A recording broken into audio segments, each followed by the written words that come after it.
Само кршење на уставот или кривично дело е одлуката на поранешниот председател Ѓорги Иванов, указите од 25 февруари за унапредување и поставување во армијата да ги потпише со неважечко уставно име на државата, а кои како такви беа објавени во службен весник и потоа по нив беше постапено.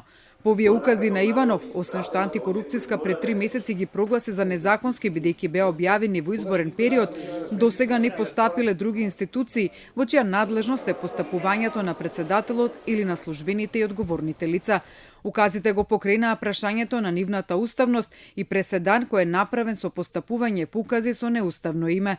Според член 87 од Уставот, председателот е одговорен за кршење на Уставот и законите во вршење на своите права и должности. Постапка за утврдување на одговорност на председателот на Републиката покренува собранието со двотретинско мнозинство гласови од вкупниот број пратеници. За одговорноста на председателот одлучува Уставниот суд со двотретинско мнозинство гласови од вкупниот број судии. Но со оглед дека Иванов веќе не е председател, собранието и Уставниот суд веќе немаат надлежност врз него.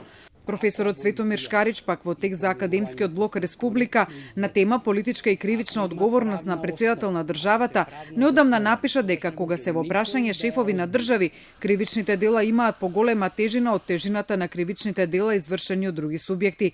Тој при тоа наведува дека по правило председателите кривично не се гонат додека се на функција, туку дека нивното гонење започнува кога стануваат приватни лица, кога го губат правото на имунитет, при што наведува неколку примери за тоа, меѓу кои на Никола Саркози во Франција.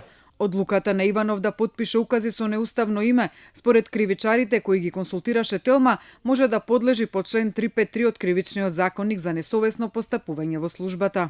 Службено лице или одговорно лице кое со повреда на законските прописи или на друг начин очигледно несовесно постапува во вршењето на своите овластувања и должности и со тоа ќе прибави за себе или за друг некаква корист или на друг ќе му нанесе штета, ќе се казни со затвор од 3 месеци до 3 години. Од јавното обвинителство денеска не добивме одговор дали е покрената постапка за утврдување на одговорност со страна на Иванов за указите од 25 февруари. Инаку указите на Иванов предизвикаа поместување по командни информацијски позиции во АРМА, унапредување по чин, што предизвика и финансиски импликации врз буџетот на одбраната. Актуелниот председател на државата Стево Пендаровски за дел од указите на Иванов издаде нови укази, освен за указот на унапредување по чин на началникот на Генерал-штабот, зашто како што информира од кабинетот на Пендаровски, во моментов не постои законска можност за повлекување.